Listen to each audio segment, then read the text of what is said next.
नमस्कार, आप देख रहे हैं इंडिया बोल रहा है। मैं हूं आपके साथ विवेक शांडिल्य। अमेरिका ईरान पर हमले के बाद मौत के मुंह में फंस गया है, जिसे आप मौत का कुआं भी कह सकते हैं। खाड़ी में बारूदी शतरंज के बिसात पर एक ऐसी चाल चली गई जिसने पूरी दुनिया को हैरान कर दिया। हार की बौखलाहट में अमेरिकी राष्ट्रपति डोनाल्ड ट्रंप ने सोशल मीडिया पर तिकड़मबाजी की कोशिश की है।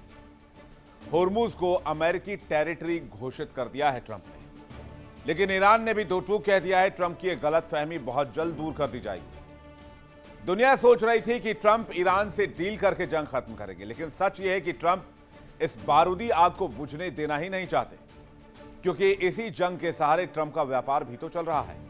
अमेरिकी डिफेंस कंपनियों पर करोड़ों डॉलर की बारिश भी तो हो रही है। होर्मुज को अपने कब्जे में लेने के लिए ट्रंप ने एड़ी चोटी का जोर लगा दिया। महीनों से गल्फ ऑफ ओमान में नेवल ब्लॉकेड लगाए बैठे हैं, लेकिन ईरान अपनी जगह से टस से मस नहीं हो रहा है। और जब जमीनी हकीकत में मात मिल रही है तो ट्रंप सोशल मीडिया पर हवाबाजी पर उतर आए हैं और स्ट्रेट ऑफ होर्मुज को अपनी जागीर बता रहे हैं। यकीन ना हो तो तस्वीर आपको दिखाते हैं। डोनाल्ड ट्रंप ने पोस्ट किया, ये देखिए। ये डोनाल्ड ट्रंप की दादागिरी का सबसे ताजा सबूत है। आप इसे सोशल मीडिया की हवाबाजी भी कह सकते हैं। New US territory, straight of Hormuz, इसमें ईरान के कुछ हिस्से को भी दिखाया गया है। यह डोनाल्ड ट्रंप की वही पोस्ट है जिसमें स्ट्रेट ऑफ होर्मुज को अमेरिका का टेरिटरी घोषित कर दिया गया। इसमें मिडिल ईस्ट के मैप पर स्ट्रेट ऑफ होर्मुज पर सर्कल बनाया गया, ऊपर न्यू यूएस टेरिटरी लिखा हुआ है।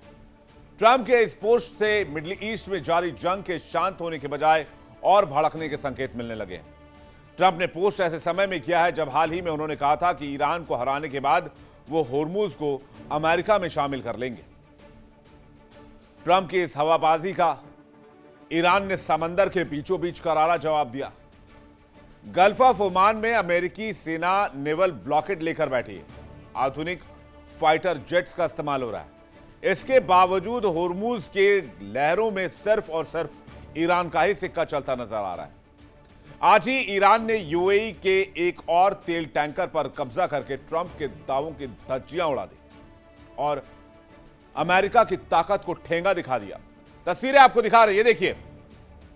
ये वो शिप है जिस पर कब्जा किया गया है।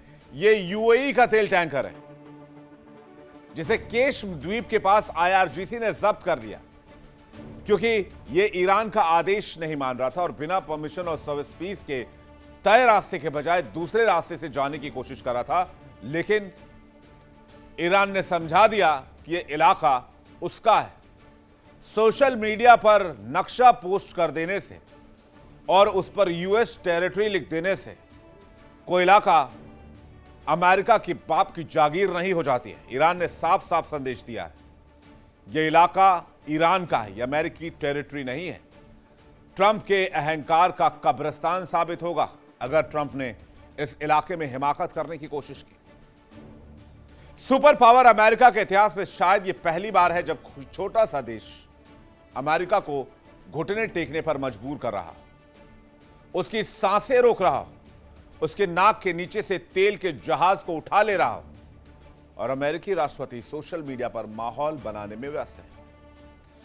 तो क्या ईरान ने इस टैंकर को जब्त करके जवाब दिया है अमेरिका को? ईरान ने होर्मुज को लेकर ट्रंप के दावे पर करारा पलटवार किया। चलिए आपको बताते हैं ईरान का पलटवार।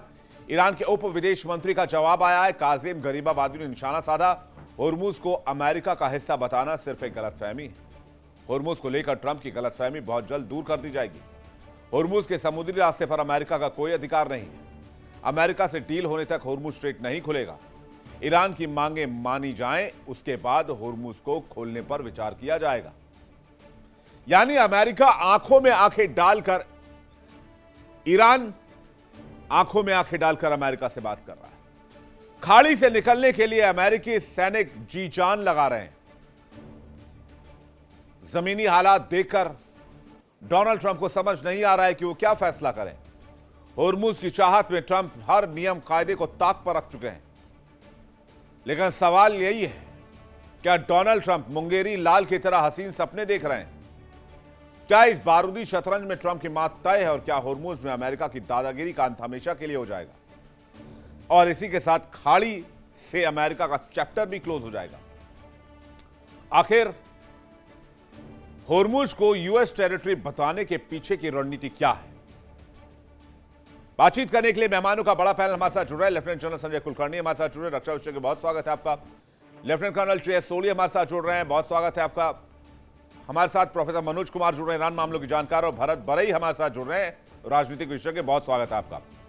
सबसे पहला सवाल संजय कुलकर्णी जी आपसे कि इस पर आपका टिक क्या है?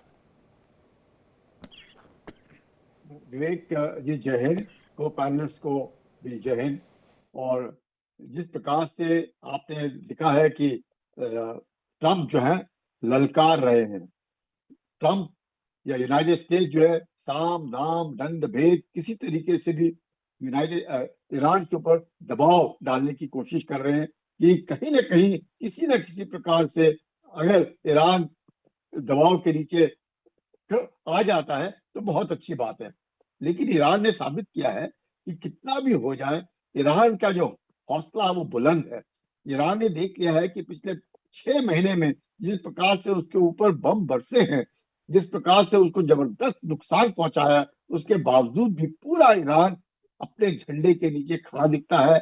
आईआरजीसी का कंप्लीट कंट्रोल है, चाहे वहां से भी अलग अलग तरह की स्टेटमेंट्स आते हैं, जैसे उनके राष्ट्रपति है पेजेस्कियान कह रहे हैं कि हाँ हम ईरान को तकलीफ हो रही है, इसमें कोई शक नहीं। ईरान में भी आर्थिक स्थिति अब डगमगा रही है, शायद हो सकता है ट्रंप उसका फायदा उठाने की कोशिश करें।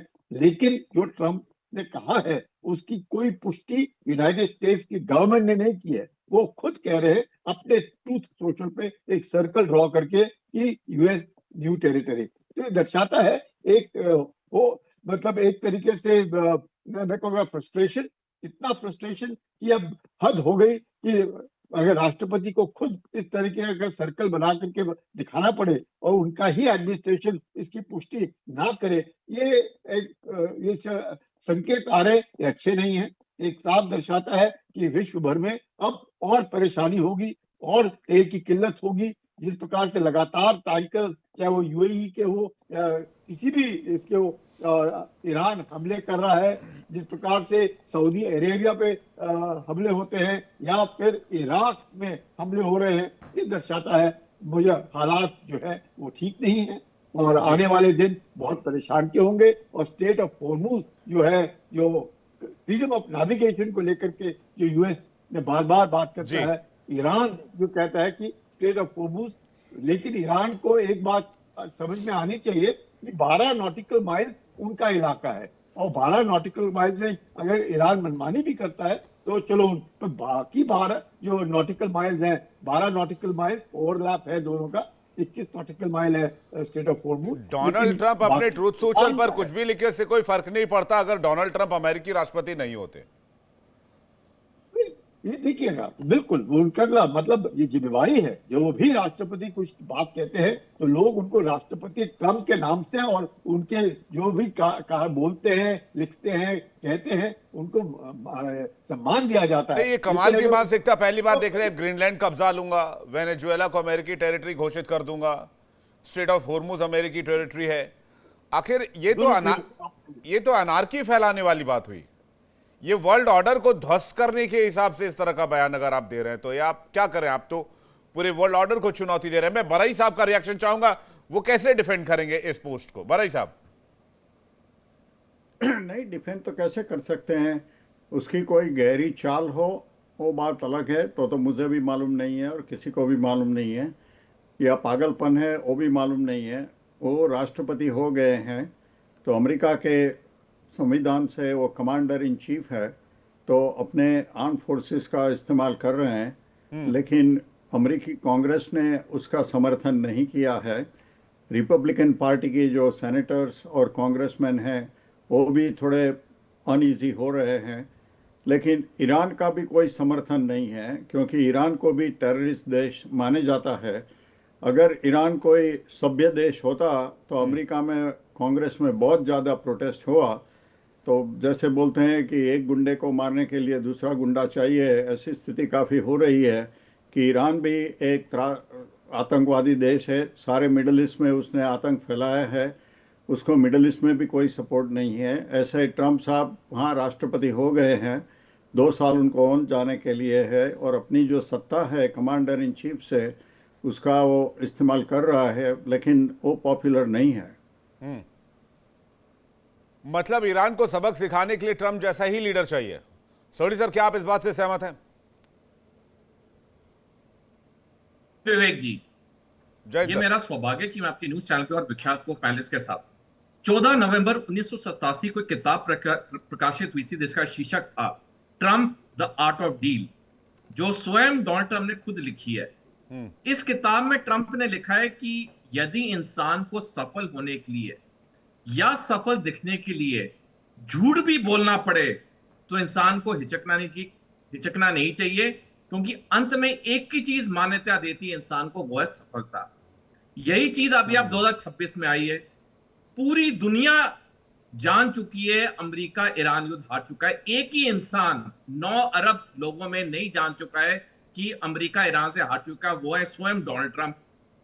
यहां तक कि इजराइल के प्रधानमंत्री नेतन्याहू भी जान चुके हैं आप कि ईरान को हराना नामुमकिन है।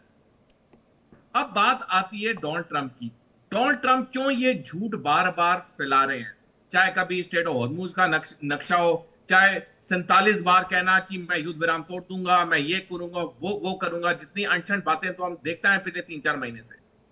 इसका कारण ये कि ट्रंप को अंदर से पता है कि जो नवंबर में मिड टर्म इलेक्शंस आने वाले हैं उसमें उनकी रिपब्लिकन पार्टी का हारना तय है।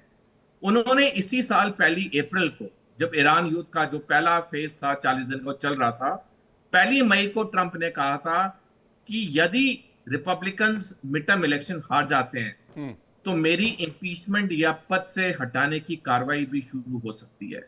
तो इस सारा जो ये झूठ का एक फरेब जाल बोया जा रहा है ट्रंप से, वो सिर्फ उसका एक ही मकसद है, किसी तरह रिपब्लिकन पार्टी चुनाव जीत जाए मिड टर्म इलेक्शंस। लेकिन अभी 3 दिन पहले द इकोनॉमिस्ट, जो कि एक दुनिया का विख्यात सेक्शन है, उसने ओपिनियन पोल के आंकड़े निकाले कि अमेरिका की 250 साल के इतिहास में अगर किसी राष्ट्रपति का सबसे न्यूनतम या मिनिमम अप्रूवल रेटिंग है वो ट्रंप का है, और ट्रंप का अप्रूवल रेटिंग -25% तक गिर चुका है।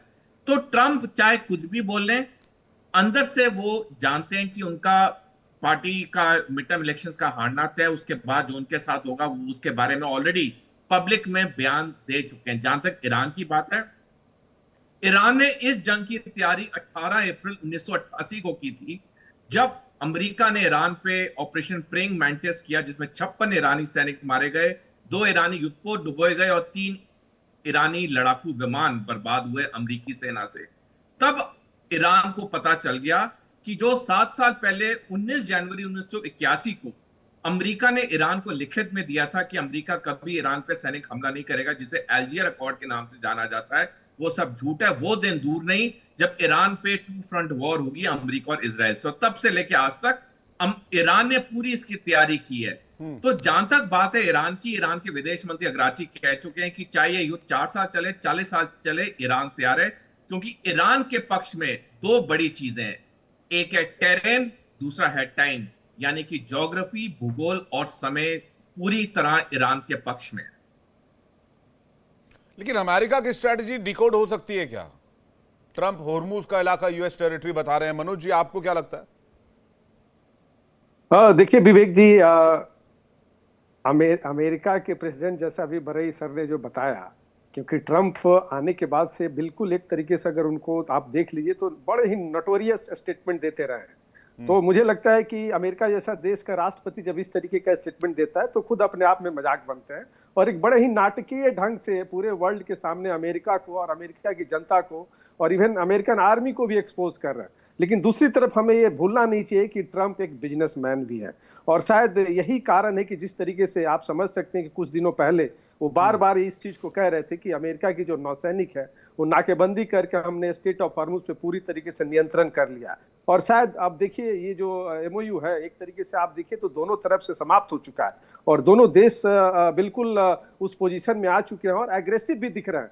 और मुझे लगता है कि जैसा अभी सोडी साहब ने कहा कि उन्हें इलेक्शन में जाना है, तो देखिए उनके जो वोटर्स हैं वो उन वोटर्स को वो एक तरीके से जीतते हुए अपने आप को दिखाना चाहते हैं पूरे वर्ल्ड के सामने इस ट्वीट के माध्यम से। मुझे लगता है कि इससे ज्यादा कुछ नहीं है। और जो वास्तविकता है, क्योंकि आज के इस 21st सेंचुरी में जहां पे एक एक सूचना है जिस तरीके से पूरे वर्ल्ड में एक कोने से दूसरे कोने पहुंचती है, और ट्रंप इस तरीके का जो ईरान के सामने एक तरीके का जो एक मैसेज देने का प्रयास कर रहे हैं, तो दूसरा एक आप समझ सकते हैं विवेक जी, एक उनकी प्रेशर टैक्टिक्स भी है। क्योंकि आप देख सकते हैं कि ओमान जिस तरीके से इस वार्ता में ईरान के साथ जो लगा हुआ, कहीं ना कहीं वो अमेरिका के हाथ से निकलते जा रहा है। और शायद आज उनका स्टेटमेंट भी, ओमान के खिलाफ भी स्टेटमेंट आ चुका है। तो मैं जो देख रहा हूं उसमें तो जाने अनजाने में अमेरिका ने उस बेल्ट में, खास करके मिडिल ईस्ट और वेस्ट एशिया के रिजीम में एक नया वर्ल्ड ऑर्डर खड़ा कर दिया है। और अमेरिका वहां पे बिल्कुल ही एक तरीके से जो उसकी हेजेमनी थी, क्योंकि देखिए गल्फ के सारे देश का ट्रस्ट खत्म हो चुका, पहले सऊदी अरब का ट्रस्ट खत्म हुआ, यूएई को नहीं बचा पाए, कतर की स्थिति हम लोग देख रहे हैं, आज ओमान के साथ भी उनकी वही स्थिति बनते जा रही है। तो मुझे लगता है कि ये जो इस तरीके का जो स्टेटमेंट है, कहीं ना कहीं ईरान को और मजबूती से अमेरिका के सामने खड़ा करेगा। और मुझे लगता है कि ये जो एग्रेशन है ईरान का, क्योंकि अभी देखिए उनके एक एक्स फॉरेन मिनिस्टर का स्टेटमेंट आया है कि अगर हमें ट्रंप को और डाउन करना है तो उन्हें आर्मी बेस पे कब्जा कर लेना चाहिए। और मुझे लगता है कि ईरान सक्षम है, वहां किसी भी बेल्ट में जाके वो आराम से वहां पे बूट ऑन द ग्राउंड करके कर सकता है, लेकिन शायद अमेरिका आज इस स्थिति में नहीं कर सकता है। तो मुझे लगता है कि ये जो इनका जो स्टेटमेंट आया है, जो ट्वीट के माध्यम से किया है, वो आप बिल्कुल इस चीज को आप समझ सकते हैं कि ये एक तरीके से आई वाशिंग है और अपने वोटर्स को एक मोटिवेशनल देना चाहते हैं कि हम यहाँ पे चुनाव युद्ध जीत रहे हैं, जो कि कहीं से ये प्रैक्टिकल रूप से संभव होते हुए नहीं दिख रहा है। जैसा कि अभी हमारे जो डिफेंस एक्सपर्ट बता भी रहे थे कि जो ट्रेन है, उस ट्रेन में अमेरिका वहां पे कभी भी जीत नहीं सकता है। और शायद इसीलिए उन्होंने एक थर्ड वे खोला है। और अभी जिस तरीके से बातचीत हो रही है, एक नया एंगल भी आ रहा है कि जिस तरीके से उसमें और भी देश इसमें शामिल होंगे, नेटो को भी इसमें शामिल करने की बात हो रही है। तो मुझे लगता है कि ट्रंप एक तरीके से अंतर्राष्ट्रीय जगत में एक्सपोज हो चुके हैं। और एक जो सबसे इंपॉर्टेंट देखिए, ये अंतर्राष्ट्रीय रूट है और ये बिल्कुल इंटरनेशनल लॉ के हिसाब से चलता है। और वहां पे कोई देश, कोई भी देश हो, चाहे अमेरिका हो या कोई भी देश, अगर ये अंतर्राष्ट्रीय वे को बोले कि ये हमारा टेरेन है, तो मुझे लगता है कि कहीं ना कहीं एक अंतर्राष्ट्रीय कानून का भी उल्लंघन है। और हम सब जानते हैं कि उस रूट से पूरे वर्ल्ड का जो 20% का जो एक आवागमन है, खास करके एनर्जी सेक्टर को लेके, आप समझ सकते हैं कि इसका इम्पैक्ट क्या होगा। कल को चाइना, नॉर्थ कोरिया, ताइवान, इस तरीके के बहुत सारे ऐसे देश है जो इस तरीके का अगर स्टेटमेंट देने लगे और करने लगे, तो मुझे लगता है कि पूरा जो वैश्विक जो अर्थव्यवस्था है वो बिल्कुल चरमरा जाएगा। तो मुझे लगता है कि ये सिर्फ एक स्टेटमेंट है और एक प्रेशर टैक्टिक्स है ट्रंप का ईरान के सामने, मेरी ये समझ कहती है। जी विवेक जी, मतलब ये एक तरह से वही आर्ट ऑफ डील के कैटेगरी में फॉल होता हुआ ये पोस्ट नजर आता है। लेकिन क्या इसे वाकई जमीनी इंपैक्ट कुछ होता है, एक आर्मी पे, एक देश पे? कुलकर्णी सर, देखिएगा, ईरान को जिस मनोबल ऊंचा है, और ईरान अगर लगातार जो उनके नेता हैं जो कह रहे हैं उसके ऊपर ईरान खड़ा उतरा है पिछले 6 महीने से, तो उनका मनोबल ऊंचा होता है। लेकिन इस तरह के स्टेटमेंट देने से जो शिपिंग है उसके ऊपर जबरदस्त असर पड़ता है। आपके इंश्योरेंस रेट बढ़ जाते हैं,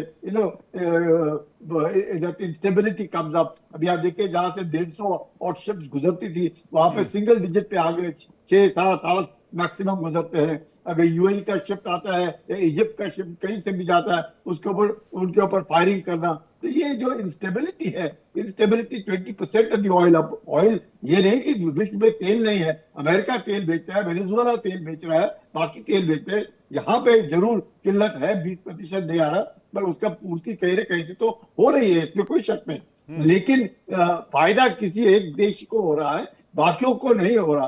तो इसको लेकर के जरूर, और खास करके क्योंकि 80% तेल जो ईरान का है वो चीन उठाता है, और चीन उसका ये जो है, अगर ईरान का तेल अगर चीन नहीं खरीद पा रहा, तो फिर ईरान का जो आर्थिक स्थिति है उस पर बहुत जबरदस्त फर्क पड़ता है, और फिर कहीं ना कहीं गलती होने का खतरा होता है। और अमेरिका यही चाहता है कि इस तरह का माहौल पैदा किया जाए कि जहां ईरान गलती करे, और गलती कहीं या तो उनके लोगों के द्वारा उनके भड़कने की कोशिश करे, आर्थिक स्थिति, परेशानी, खाना पीना, दवाइयां, मतलब बिजली, सबकी किल्लत शुरू होनी चाहिए ईरान के अंदर। कहीं ना कहीं कुछ अगर छोटी सी भी गलती हो जाए तो अमेरिका उसके ऊपर हावी होने की कोशिश करेगा। ईरान ने अपने आप को संभाल रखा है, ईरान वो शहादत की फिलॉसफी में जीता है, तो वो बहुत मुश्किल है ईरान को ऐसे हालात में करना। प्लस खाड़ी के जो देश हैं वो भी अमेरिकन इससे परेशान हैं, वो भी अपनी जो नीतियां हैं उनके ऊपर सोच रहे हैं कि हम उनके साथ चले। आप समझ सकते हैं कि अगर सऊदी अरेबिया, तुर्की, पाकिस्तान अगर एक अलग सा पैक्ट बना रहा है, मक्का पैक्ट, तो आप सर, लेकिन तो किस तरह की क्या हालत है। जिस इकोनॉमिक सैंक्शन की बात कर रहे हैं उसमें खबर यह भी आ रही है कि सऊदी ने ईरान को 2 टन गोल्ड पहुंचाए हैं। ये चर्चा है कि वो उनको टारगेट ना करे। तो गोल्ड तो अपने आप में बहुत बड़ा एसेट है, उनको गोल्ड चलाने के लिए तो किसी देश के भरोसे की जरूरत नहीं है। अब डॉलर में पेमेंट होता तो फंस जाते, आपस की करेंसी में पेमेंट करते तो फंस जाते। अब यहां गोल्ड में पेमेंट हो रहा है, मुझे लगता है ईरान के सामने ऐसा कोई बहुत बड़ा चैलेंज है आज की तारीख में, जिस हिसाब से इस वॉर के बाद ईरान की ताकत सामने आई है। सोना है लेकिन घेराबंदी भी है, उस सोना तो खा नहीं सकता ईरान। यूएई भी घूस दे रहा है ईरान को कि यूएई के ऊपर भी हमला ना हो। हाँ। तो सब कोई कोशिश तो कर रहे हैं, इसमें कोई शक नहीं, लेकिन जो घेराबंदी है उस घेराबंदी के कारण दिक्कत आ रही है, क्योंकि रूस भी अब परेशानी में आ रहा है। रूस भी टोटल वॉर में है यूक्रेन के साथ। उधर चीन को भी डर है कि उसका कहीं ना कहीं अगर सैंक्शन यूएस लगाता है, क्योंकि चीन तो पूरा का पूरा अपने मैन्युफैक्चरिंग इकोनॉमी के ऊपर निर्भर है। तो दिक्कत सबको है, परेशानी सबको है। अमेरिका में दिक्कत है, $4.10 वहां पर भी पर बैरल तेल हो गया है। तो दिक्कतें आ रही है, इसमें कोई शक नहीं है। लेकिन आप कितना भी कर लो, इसमें कोई शक नहीं कि यूएसए अपना हर हथकंडे अपनाने की कोशिश कर रहा है कि ईरान के ऊपर दबाव बनाया जाए। तो ईरान काबिल तारीफ, तो मतलब आप ये कह रहे हैं कि नेवल ब्लॉकेड का इंपैक्ट है। सोरी सर, आपको भी लगता है नेवल ब्लॉकेड का इंपैक्ट है, ये नाकेबंदी से असर हो रहा है ईरान को? विवेक जी देखिए, नेवल ब्लॉकेड को इफेक्टिव होने के लिए 2 चीजें अनिवार्य होती हैं। पहला, जिस देश के ऊपर आप नेवल ब्लॉकेड लगा रहे हैं उसके जितने आसपास के लैंड बॉर्डरिंग स्टेट्स हैं वो उसके दुश्मन हो, ताकि उसके साथ उसके रिश्ते ना हो। और दूसरा, नेवल ब्लॉकेड इफेक्टिव होने के लिए ग्राउंड इन्वेजन होना अनिवार्य है। अगर हम दूसरे विश्व युद्ध में देखें, ब्रिटेन ने जर्मनी का नेवल ब्लॉकेड किया था और वो सफल भी था, क्योंकि फाइनली ग्राउंड इन्वेजन हुआ लाइट फोर्सेस का, और जर्मनी के जितने आसपास के पड़ोसी देश थे सारे जर्मनी के दुश्मन थे। लेकिन ईरान के केस में नेवल ब्लॉकेड सफल नहीं हो रहा है। पहला कारण यह कि अमेरिका ने अब तक ग्राउंड इन्वेजन नहीं किया और ना ही करेगा। दूसरी बात, ईरान के जो बॉर्डर स्टेट्स हैं, ईरान के उसके साथ अच्छे रिश्ते हैं। बल्कि इसी साल जब 14 अप्रैल को अमेरिका ने नेवल ब्लॉकेड का अनाउंसमेंट की, उसके ठीक 2 हफ्ते बाद 28 अप्रैल को पाकिस्तान ने ईरान के साथ 6 लैंड क्रॉसिंग बॉर्डर साइट्स खोल दी। और मई महीने के आंकड़े हैं कि ईरान में 11,500 कंटेनर गए पाकिस्तान से ईरान के अंदर। दूसरी बात, ईरान को पता था कि नेवल ब्लॉकेड होगा, तो उसने कुछ साल पहले गोरे और जस्क, जो कि ईरान के 2 शहर हैं, उसके बीच में 1000 किलोमीटर लंबी पाइपलाइन बिछाई, जो कि जमीन पे चलती है। और इस पाइपलाइन की क्षमता है 1 लाख तेल प्रतिदिन। तो जब ये नेवल ब्लॉकेड लगा, उसी दिन 14 अप्रैल शाम को ईरान ने गोरे से जस्क का का ये ऑयल पाइपलाइन को एक्टिवेट किया। और ये जस्क जाके खत्म होता है, जो कि बंदर अब्बास के पास में है। और वहां से जो मर्चेंट नेवी शिप्स हैं ईरान का तेल लेके चाहे चीन जा रहे हैं चाहे बाकी देशों में जा रहे हैं। और जैसे मैंने बताया, पाकिस्तान ने 6 लैंड क्रॉसिंग बॉर्डर साइट्स तो खोल दी हैं। तीसरी चीज, ईरान के अंदर सामग्री कैस्पियन सी के रास्ते से भी आ रही है। हाँ, मैं मानता हूं ईरान में आर्थिक तंगी है, लेकिन इतनी आर्थिक तंगी नहीं है जितनी पश्चिमी मीडिया बना रहा है। यही कारण है कि ईरान आराम से बैठा है, उसे कोई जल्दी नहीं है युद्ध जल्दी खत्म करने की। हालांकि ट्रंप बार बार कह रहे हैं नेवल ब्लॉकेड है, लेकिन इसका ज्यादा फर्क नहीं पड़ रहा है ईरान पे। फर्क तो पड़ रहा है, लेकिन उतना फर्क नहीं पड़ रहा है जितना अमेरिका के राष्ट्रपति सोच रहे हैं। जी, तो क्या ये वेस्टर्न मीडिया कोई प्रोपेगेंडा कर रहा है बरई सर? देखो, वेस्टर्न मीडिया भी इंडिपेंडेंट है, जैसे काफ़ी चैनल होती है। CNN तो ट्रंप के विरुद्ध है, फॉक्स जो है ट्रंप के फेवर में है। तो मीडिया में तो ऐसा नहीं है कि ये मीडिया उसका फेवर कर रहा है। ज़्यादातर वेस्टर्न मीडिया है वो तो ट्रंप के खिलाफ है लेकिन जैसे मैंने बताया वो ईरान के खिलाफ भी है। तो इसीलिए आप जो बता रहे थे आगे कि उसके टैंकर यूएई के टैंकर पर कब्जा कर लिया, लेकिन मैंने चेक किया अल जजीरा, बीबीसी, सीएनएन कोई और न्यूज़ नहीं दे रहा है। तो मेरा ख्याल है ये भी ईरान का झूठा दावा होगा, नहीं तो कभी कभी कोई तो इंटरनेशनल न्यूज़ चैनल अल जजीरा तो बता देगा। तो उसमें ईरान भी अपना झूठ प्रोपेगेंडा कर रहा है। नेवल ब्लॉकेड का क्या असर होगा, मेरा मानना है कि वो मोर इफेक्टिव है, क्योंकि उसके जो तेल की एक्सपोर्ट है, अगर 1 लाख बैरल वो पाइपलाइन से जाता है, लेकिन एक टैंकर में तो 20 लाख, सुपर टैंकर में 20 लाख टन जा सकता है, 20 लाख बैरल। तो उसका असर ईरान पर तो पड़ेगा। जो असर ईरान पर पड़ेगा उससे क्या होगा आगे, वहाँ के लोग रेबेलियन करेंगे वो तो देखते हैं, क्योंकि जनवरी फरवरी में हजारों लाखों लोग ईरान की सड़कों पर आए थे, लेकिन उनको मार गिराया गया। अभी क्या होगा देखते हैं। लेकिन ईरान देखो, ये जंग में इलेक्ट्रॉनिक वॉरफेयर हो गया है। जो 2 साल पहले सैनिक चलते थे, टैंक लेके चलते थे, इन्फेंट्री लेके चलते थे, वो नहीं है। अभी ये तो फाइटर बॉम्बर, ड्रोन, उसकी सब लड़ाई हो रही है। तो उसमें किसी देश को जाकर अपना बूट उतारने की ज़रूरत नहीं है। तबाही बोलना है तो ड्रोन से तबाही बोल सकते हैं। देखो रशिया में, यूक्रेन में क्या हो रहा है। यूक्रेन अपने ड्रोन से रशिया में 800 मील अंदर जाकर उसकी रिफाइनरी और वाइल्ड बेरी सबको उड़ा रहा है। तो वो बूट वाली बात तो अभी होने वाली नहीं है, क्योंकि ईरान भी 9 करोड़ का देश है। मेरा ख्याल है ईरान की इकोनॉमिक स्थिति धीरे धीरे कम हो जाएगी। हाँ, थोड़ा ऑयल पाकिस्तान से एक्सपोर्ट होगा, थोड़ा अजरबैजान से होगा, थोड़ा इधर उधर होगा। दूसरी तरह आप देखें तो ऑयल की प्राइस अभी $90 पर है, ब्रेंट क्रूड।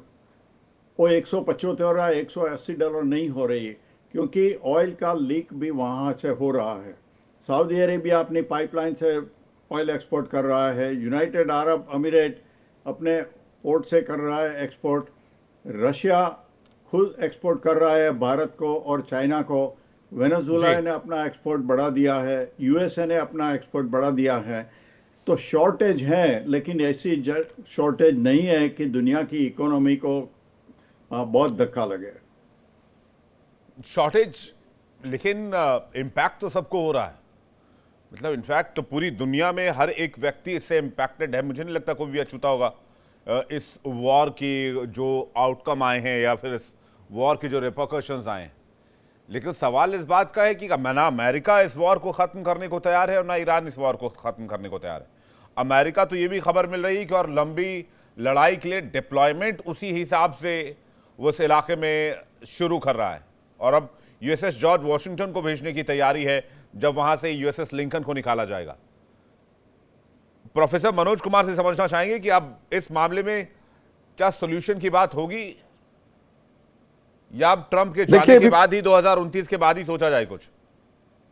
देखिए विवेक जी, बिल्कुल आपने सही कहा कि ये अभी दोनों तरफ से एक डेडलॉक पोजीशन बन चुका है। और अभी जो ट्रंप जो करना चाह रहे हैं, एक तरीके से मनोवैज्ञानिक युद्ध लड़ने का प्रयास कर रहे हैं, और शायद उसमें वो सफल भी हो रहे हैं।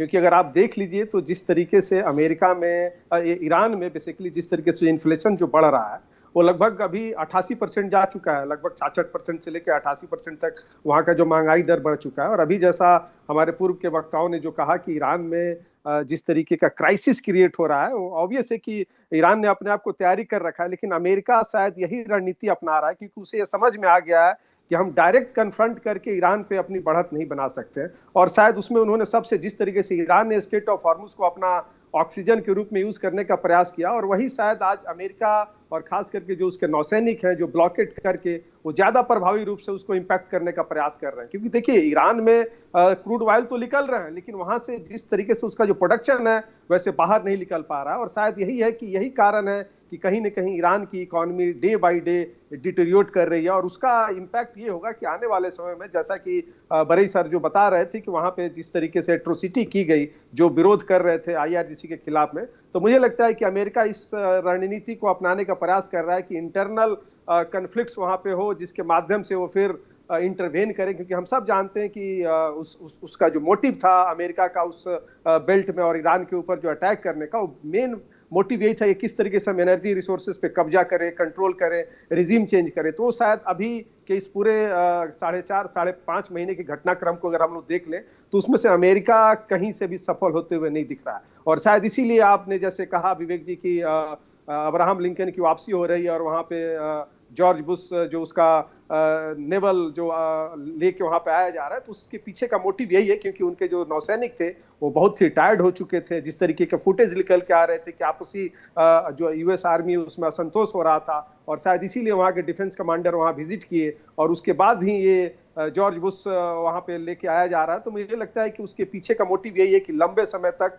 नेविगेट करके वहाँ के जो उसका जो आवागमन है उसको डिस्टॉर्ट करना, उसको रोकना, और दूसरी तरफ ओमान के साथ जिस तरीके से जो बातचीत चल रही है और उसमें प्रेशर क्रिएट करना। तो मुझे लगता है कि ये एक रणनीति का हिस्सा है और ट्रंप चाहते हैं कि हम चुनाव तक बिल्कुल ये स्थिति बनी रहे, और ये भी चाहते हैं कि वर्ल्ड में इसका क्राइसिस भी ना हो। इसीलिए आप समझ सकते हैं कि वहाँ पे पर डे लगभग 9 से 10 बिलियन बैरल निकल रहा है अभी भी, और जबकि यूएस का रिपोर्ट जो आया था वो चाह रहे थे कि 15 से 20 बिलियन बैरल वहां से अगर हम निकाल लेते हैं तो मुझे लगता है कि जो वर्ल्ड का जो क्राइसिस है, जो एक मार्केट जो स्टेबल बना रहा है, शायद उसमें स्थिति बनी रहेगी। लेकिन ईरान की आर्थिक स्थिति बहुत डे बाय डे कमजोर होते जाएगी, और आईआरजीसी के खिलाफ हो सकता है कि अगर ये स्थिति ऐसी ही बनी रही तो हो सकता है कि अमेरिका के जो थिंक टैंक है उनके सामने जिस तरीके से जो सर्वे कराया है उसमें ऐसा उन्हें इनपुट आया है कि वहाँ पे इस तरीके का रिवोल्ट हो सकता है। क्योंकि मुस्तफा खमेनी, अली खमेनी के जाने के बाद से आप समझ सकते हैं कि अभी तक मुस्तफा का कहीं से भी ऑफिशियल जो सुप्रीमो का जो बात हम कर रहे हैं अभी तक उनका फुटेज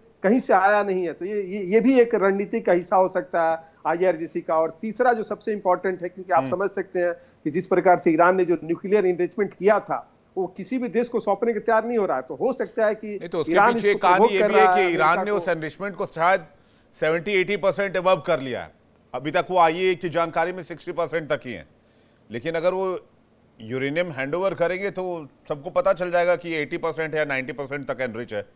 और बार बार ईरान एक सरप्राइज पैकेज की भी बात कर रहा है, सरप्राइज एलिमेंट की भी बात कर रहा है। तो क्या वही सरप्राइज एलिमेंट तो नहीं है?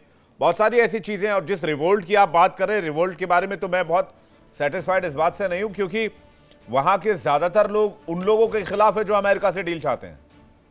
ईरान की जनता चाहती है कि बदला डोनाल्ड ट्रंप से लिया जाए, और जो भी लोग डील की बात करते हैं उनके ऊपर उनका विरोध होता है, उनके ऊपर स्याही तक फेंकी गई है, कालिक तक फेंकी गई है। इस तरह की रिपोर्ट्स भी आई हैं। तो मुझे लगता है कि दोनों तरफ कुछ बुद्धिमान लोग होंगे, अमेरिका में भी कुछ बुद्धिमान लोग होंगे, कुछ बुद्धिमान लोग ईरान में भी होंगे। मिल बैठकर बात करें, डील करें। आप कुछ कहना चाह रहे हैं?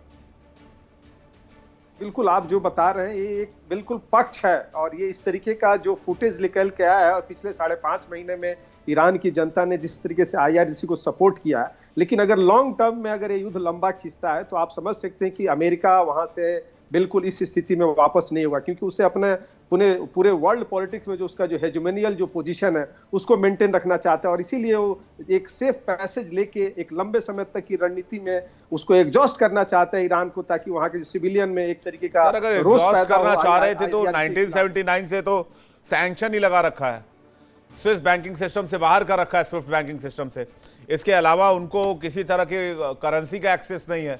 तो इतने सैंक्शंस के बाद भी अगर वो चोक नहीं कर रहा है तो फिर आपके 6 महीने साल भर के ब्लॉकेट से कितना चोक कर जाएगा, 2 साल के ब्लॉकेट से कितना चोक कर जाएगा, ये भी देखने वाली बात हुई। खैर, समय सीमित है, चर्चा थोड़ा और आगे बढ़ाते हैं, लेकिन वक्त की कमी है। बहुत बहुत शुक्रिया हमारे साथ जुड़ने के लिए और अपना कीमती वक्त देने के लिए बहुत बहुत धन्यवाद। खास पेशकश में फिलहाल इतना ही, वक्त छोटे से ब्रेक का है, फौरन लौट रहे हैं। देखते रहिए इंडिया डेली 24/7। देखिए इंडिया डेली 24/7 अब आपके स्मार्ट टीवी पर। इंडिया डेली मौजूद है सभी डिजिटल प्लेटफॉर्म पर लाइव और लगातार। इंडिया डेली 24/7 हर दिन राष्ट्र को समर्पित।